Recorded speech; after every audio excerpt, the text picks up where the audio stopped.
I've tried to forget these stories for years, but every time the house creaks at night, or when the wind moves the curtains in that slow, uncertain way, I remember them again. It's strange how memory works. You think something is gone, buried under time, but then one sound, one flicker of light, and it crawls back out from where you left it. I never thought I'd talk about these nights again, but lately I've been feeling watched. Maybe it's just the weight of remembering, or maybe it's because those nights weren't random at all. It started small, like most bad things do. A sound outside when there shouldn't have been one. A shadow on the window that stayed too long to be a trick of light. Sometimes it was just silence, the kind that stretches thin, where even your breathing feels too loud. I used to think silence was safe.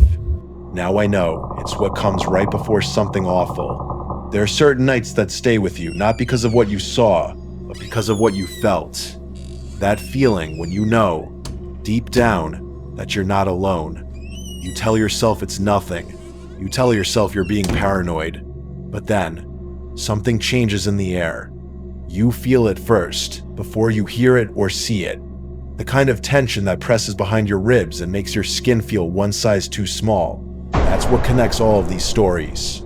People alone at night, in places that should have been safe.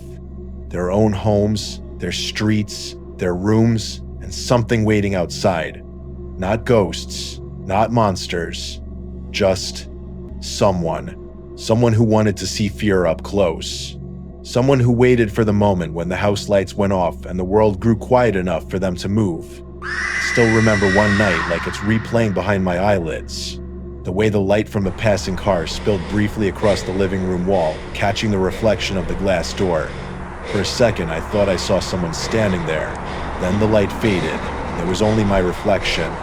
But I could swear for that single heartbeat, my reflection wasn't looking back at me. It was looking past me.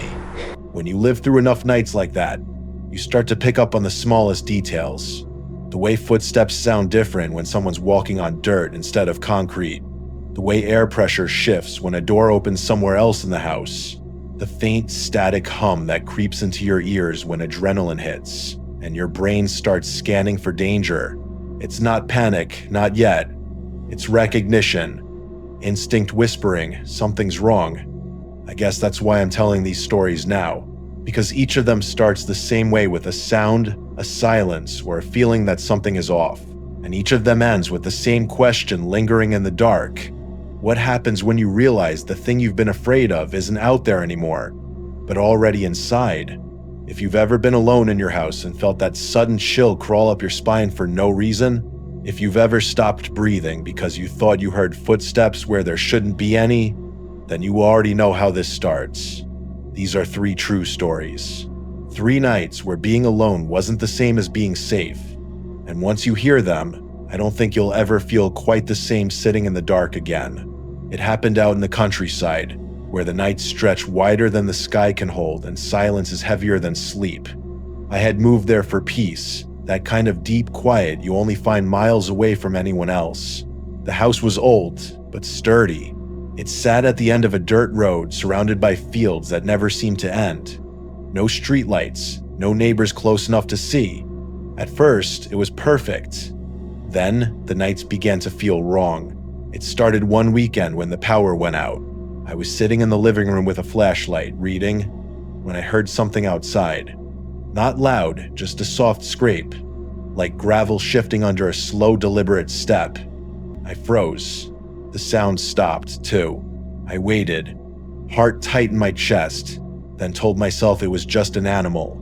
But minutes later, I heard it again, closer this time. I turned off the flashlight and let my eyes adjust to the dark. Through the front window, I saw only black, no moon, no lights. Just a vague outline of the yard and the hint of movement near the fence. It looked like a shadow sliding along the edge of the property. I stood there for almost a minute, trying to convince myself it wasn't real. Then something else happened, a whisper. It wasn't words exactly, just the sound of someone's voice too far away to make out, like a breath dragged through dry air. It came from the direction of the fence. That was the first night I realized I wasn't as alone as I thought. The next evening, I locked every door, checked every window, and went to bed early.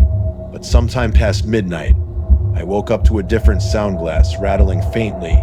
I held my breath. The noise stopped, then started again, sharper this time, like fingers tapping lightly against a window pane. I reached for my phone and turned on the flashlight. The beam caught dust in the air, but nothing else. When I looked toward the window, the tapping stopped. Then I heard footsteps moving away, slow, steady, crunching across the gravel outside my bedroom wall. I didn't move. I stayed awake until dawn, eyes fixed on the ceiling, every muscle in my body tight. In the morning, I went outside to check. There were footprints in the dirt by my window. Not animal prints, not boots either. Bare feet. The shape of toes pressed into the soft earth, like someone had been standing there watching. The prints trailed off toward the back of the property and vanished near the trees. That day, I called the sheriff's office. They sent a deputy to look around, but there wasn't much he could do. He said it was probably kids messing around or maybe someone passing through who got lost. I wanted to believe him. For a few days, things went quiet again. Then, one Friday night, I was sitting in the kitchen when I heard a faint creak from the porch. It wasn't the wind. The boards on that porch only sounded like that when someone stepped on them. I grabbed the flashlight, walked slowly toward the sound, and shone the light through the small glass window on the front door. For a split second, I saw movement, a flash of pale skin just beyond the porch railing, then nothing. I waited, heart pounding, light shaking in my hand. The silence that followed was thick, suffocating. Then, from the back of the house, I heard a crash, glass shattering. I spun around and ran through the hallway just in time to see the back window blown inward, shards glittering across the floor. A shape moved through the frame, someone climbing in. I didn't think. I ran for the stairs and grabbed the old hunting rifle my grandfather left me. But when I reached the landing, I heard more footsteps. Not one person, several. Voices, low and fast, moving through the house. I could hear them opening doors, their shoes scuffing against the wooden floor. I backed toward the attic ladder, pulled it down, and climbed up as quietly as I could. My hands were shaking so badly I almost dropped the rifle. Below me, one of them laughed, a quiet, broken sound that didn't sound drunk or playful. It sounded hungry. I stayed up there for maybe 10 minutes, barely breathing, listening as they moved through every room. I could hear drawers opening, furniture scraping, someone humming a few notes of a song I didn't recognize. Then, suddenly, silence. That kind of silence where you know they're listening too. One of the men said something I couldn't make out, a short phrase, muffled by the floorboards, and then I heard steps coming toward the attic ladder. I aimed the rifle at the opening and waited. The footsteps stopped just below me. Then I heard the faintest sound, a whisper, almost playful, saying my name, my real name. I don't know how they knew it. I didn't move, didn't make a sound. After a few seconds, one of them pulled on the ladder. It creaked, but held. I chambered around, the sound echoing too loudly in the small space. And that was enough. They stopped. A long pause, then footsteps backing away, laughter again, and finally the sound of the back door slamming. I stayed there until sunrise, my arms numb, staring at the attic hatch. When I finally climbed down, the house was empty. Every door wide open, the floor covered in mud and glass. Nothing was missing, no electronics, no money, not even food. But every window had been smashed, every picture frame knocked down, like they wanted to destroy the idea of safety itself. The sheriff came again that morning. He looked around, wrote something in his notebook, and told me it didn't make sense. Burglars don't leave without taking anything. He asked if I had enemies. I didn't. He asked if I might have imagined some of it. I didn't answer. After he left, I sat on the porch, staring at the tree line. The footprints were gone, erased by the wind. For a moment, I thought I saw a movement between the branches. Not a person, just the suggestion of one. But it stayed there too long, perfectly still, watching. I don't live in that house anymore. Sometimes, though, when the night is too quiet, I still hear the soft crunch of bare feet moving through the gravel, stopping just outside my window. It was Halloween night, and I was home alone. My friends had gone out for a costume party, but I had work the next morning, so I stayed behind. The neighborhood was quiet, apart from the occasional sound of kids laughing down the street and the crunch of leaves under their feet. My porch light was on. A pumpkin sat by the door, but the trick-or-treaters had stopped coming hours ago. The air had that heavy stillness that only happens late on Halloween, after the noise dies down but before the night really ends. I made myself some tea, turned off most of the lights, and sat by the living room window scrolling through my phone. That's when I saw him. At first, I thought he was just another straggler walking home from a party. He was wearing dark clothes, a hood maybe, and moving slowly along the sidewalk. The streetlight caught him for a second, and I noticed something strange about the way he walked. His steps weren't steady. It was like he was dragging one foot behind him. Every few seconds, he'd stop, tilt his head, and look around as if he was listening for something. The street was empty, except for him. I watched for a while, trying to tell myself it was nothing, but when he reached the corner, instead of turning, he stopped, and then he turned toward my house. He just stood there, motionless, in the orange halo of the streetlight. I couldn't see his face. The shadow of his hood covered it completely, but I could feel the weight of his stare. I pulled the curtain closed and told myself not to be paranoid. It was Halloween. People were weird. That was part of the deal. I turned up the TV and tried to ignore it. 10 minutes passed, then 20. Curiosity got the better of me, and I peeked again. He was closer now, standing halfway up the driveway, still facing the house. Still, perfectly still. I backed away from the window and turned off the lamp beside me. The room fell into darkness. My heartbeat was loud enough to hear. For the next half hour, nothing happened. No movement, no sound. I started to think maybe he had left. Maybe I'd imagined it all in the shifting shadows. But then came a soft sound from the front porch, 3 slow, deliberate knocks. I froze. They weren't polite or random. They were spaced evenly, like someone marking time. I didn't answer. I didn't move. Another knock, lighter this time, followed by the creak of the porch boards shifting under weight. My throat went dry. I wanted to call the police, but what would I say? A man is standing outside my house? They'd take their time getting here. I waited, listening. The knocking stopped. Then I heard the sound of footsteps walking away slow, dragging footsteps moving off the porch. I waited until they faded, then ran to the window and peeked through a sliver of curtain. The driveway was empty. The street was empty. I stood there for several minutes, trying to calm down. Eventually, I convinced myself he was gone. Maybe it really had been just a drunk guy wandering home. I sat back down on the couch, turned the volume down low, and tried to breathe. The clock ticked past midnight. That was when I heard the tapping. Not from the front anymore, from the side of the house, the living room window. A single tap, then another. Soft, measured, almost polite. My blood went cold. The window was only a few feet from where I sat. I didn't dare move. The tapping stopped, replaced by the faint sound of breathing. Slow, shallow, just on the other side of the glass. I turned my head ever so slightly, enough to see the outline of a hand pressed against the window pane. Pale fingers, motionless, curved slightly like claws. My breath hitched, and the hand slid slowly downward until it disappeared. I ran to the back room and grabbed my phone. The screen lit up my shaking hands as I dialed 911. I whispered what was happening, my voice barely audible, terrified he'd hear me. The operator told me to stay inside, lock myself in a room, and wait for officers. I went into the bedroom, shut the door quietly, and sat on the floor with my back against it. Every sound in the house became unbearable. The hum of the refrigerator, the tick of the clock, the faint whistle of wind under the door. I could still hear movement outside, soft and deliberate. A faint scrape against the siding.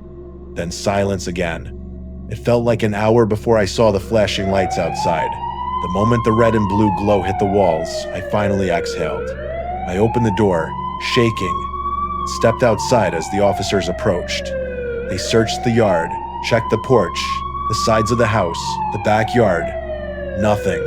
No footprints, no sign of forced entry. They asked me to describe him, but I couldn't. All I had seen was a shape, a hood, a way of moving that wasn't right.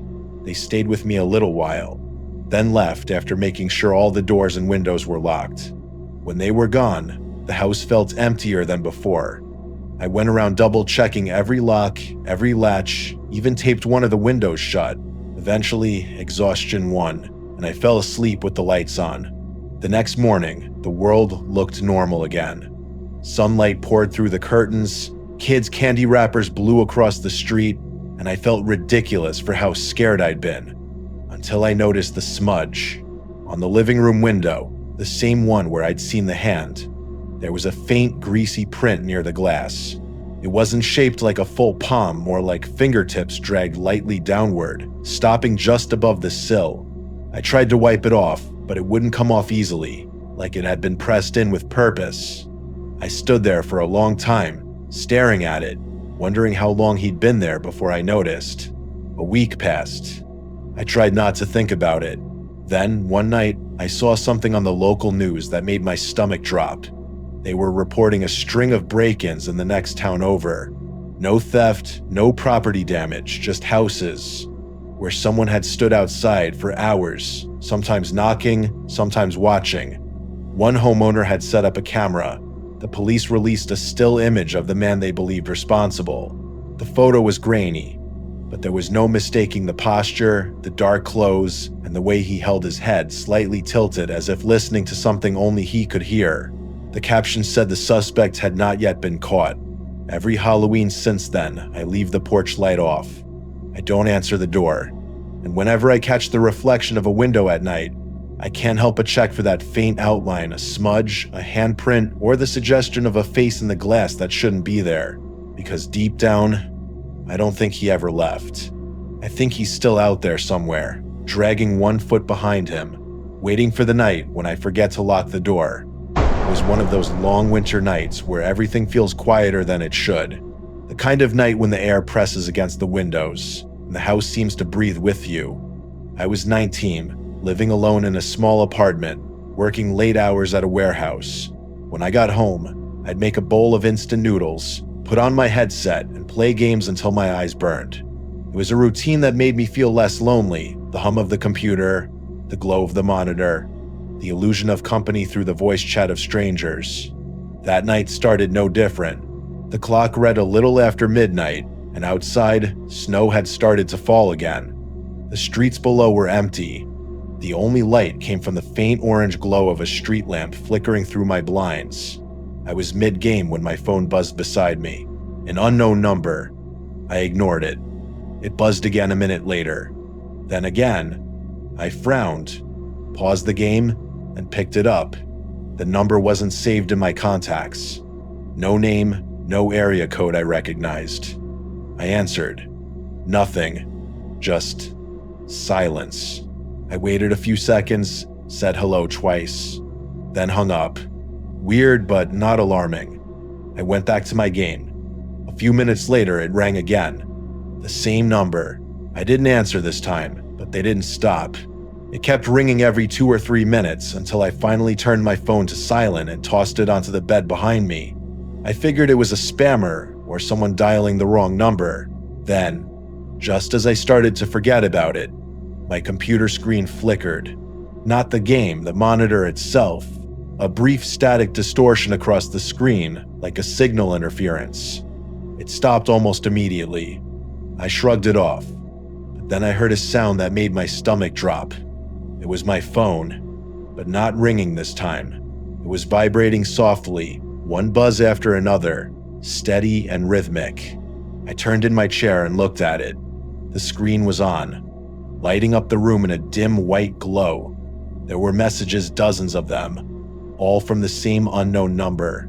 No text, just blank messages with single dots, line after line of them. I deleted them all, blocked the number, and sat there staring at the wall. Something about it didn't feel like a prank. It felt deliberate.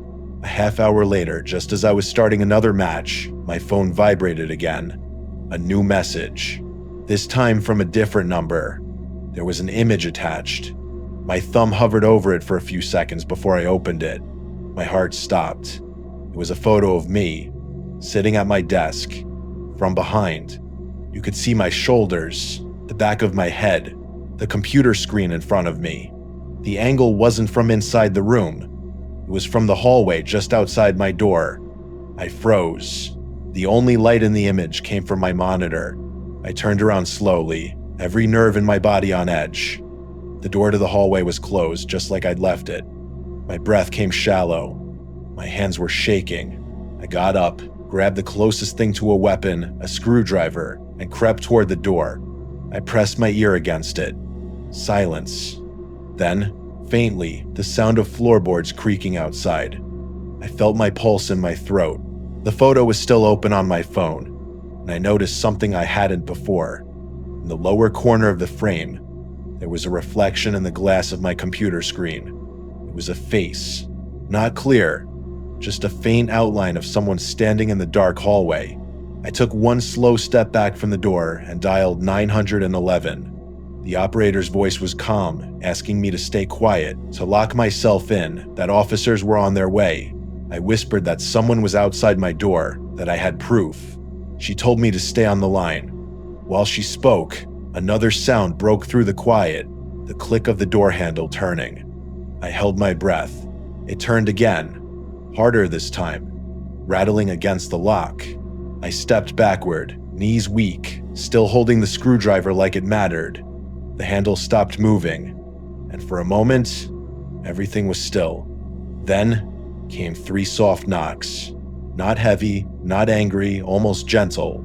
"Sir, are you safe?" the operator asked. I didn't answer. I was staring at the door, watching as a thin shadow moved beneath it. Whoever was out there had crouched down, blocking the light from the hallway. A faint whisper came through, muffled, but clear enough to make my blood run cold. "I can see you." I stumbled backward, almost tripping over my chair. The whisper was followed by slow footsteps retreating down the hall. I stayed frozen in place until I heard the distant wail of sirens. When the police arrived, I ran to the door and opened it. The hallway was empty.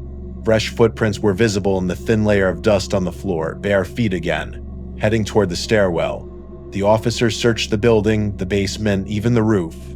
Nothing. They checked the number that had sent the messages, but it was a prepaid burner phone, untraceable. I showed them the photo, but they couldn't find any camera in the hallway. One of the officers suggested maybe it was an old picture, something from before I moved in, but I knew better. The chair in the photo had my jacket hanging off it. I'd put it there just that night. They told me to stay with someone else for the night, but I didn't have anyone nearby. So they did one last sweep, made sure the locks were secured, and left me their card. The apartment felt hollow after that. Every sound made me jump. I turned every light on and sat in the corner of the room with my back against the wall, watching the door. Hours passed. At some point, exhaustion took over, and I dozed off in the chair. When I woke up, it was 3:47 a.m. The lights were still on, the door was still closed, but my phone, it was sitting on the desk, screen lit up. I didn't remember putting it there. Another message had come in. Same number, just 2 words this time. Too slow. I didn't sleep after that. I left the apartment the next morning, packed what I could carry, and moved in with a coworker for a few weeks. The landlord changed the locks, but when I came back to get the rest of my stuff, the door was already open. Nothing was stolen, nothing broken. But there was one thing that hadn't been there before. On the wall beside my desk, faintly scratched into the paint, were the same 2 words from the text. Too slow. It's been years since then. I changed my number, moved twice, tried to forget. But every so often, I'll get a call late at night from an unknown number. And when I answer, there's nothing but silence. No breathing, no static, just the quiet sound of someone being there. I've learned to hang up quickly, but sometimes, before I do, I swear I hear something faint in the background, the soft click of a camera shutter. Sometimes I tell myself these stories don't matter anymore, that they're just old memories that have been stretched and warped by fear. But the truth is, they never really leave you. The sound of a floorboard settling, the creak of a window in the wind, The faint ring of a phone in another room, each one pulls you back for a second. It's enough to make your heart skip and your body freeze before you remind yourself that you're safe. Except, safety feels different once you've seen what hides behind it. The first time you realize someone was watching you without your knowing, something in you changes forever. You start to notice patterns, how quiet the world gets right before something happens, how the dark seems thicker when you're being observed. And after that, you never quite trust the silence again. There's this belief that evil announces itself, that you'll know when it's near because something will feel wrong. But I've learned that's not always true. Sometimes evil waits patiently. It stands in the dark corners of your home, blending into the stillness, until you forget to be afraid. It doesn't knock loudly, it doesn't scream. It breathes in rhythm with you, just close enough to hear your heartbeat, waiting for the moment your guard slips. That's when it steps closer, quiet, certain, almost tender in its cruelty. The worst part isn't the attack, or the noise, or the panic. It's the realization that it was always there, watching, and you never saw it. Every story I've told tonight started with something small, a whisper outside, a figure in the street, a call that should have been nothing. And that's what makes them dangerous, because those moments happen to all of us. You hear a noise and laugh it off. You see someone on the sidewalk and look away. You get a call from an unknown number and don't think twice. But sometimes, those small things are the only warnings you'll ever get. The line between coincidence and intent is thinner than we want to believe. Once you cross it, once you've seen someone stare at you from the dark, once you've heard your own name whispered through a wall, that's when you understand how fragile normal life really is. It's easy to tell yourself it was random, that they didn't mean you, that they would have gone after anyone. Maybe that's true, or maybe they chose you because you looked like the kind of person who wouldn't fight back. Maybe they saw the light in your window at just the right time. Maybe, to them, you were simply convenient. There's no comfort in that. Only a different flavor of fear, the realization that we're all just one quiet night away from becoming someone else's story. So if you're listening to this right now, sitting somewhere in the dark, and you think you heard something outside, don't tell yourself it's nothing. Don't convince yourself it's the wind or the house settling. Turn on the light. Check the lock. Look twice. Because monsters don't always live in the woods, or in old basements, or in nightmares. Sometimes they live in the ordinary, in the moments we ignore, the doors we forget to close, the phone calls we don't answer but somehow still remember. I don't know if the people from these stories ever found peace. Maybe they moved away. Maybe they never slept properly again. Or maybe, like me, they learned to live with it, to exist in that fragile quiet between fear and acceptance. I think about that often, about how the world doesn't stop for the haunted. It just keeps spinning, pretending nothing ever happened. But every once in a while, when the night stretches long and the wind carries a sound you can't quite place, you'll feel it again, that same cold awareness, crawling back up from the dark, reminding you that the story isn't really over, because some things don't end, they wait.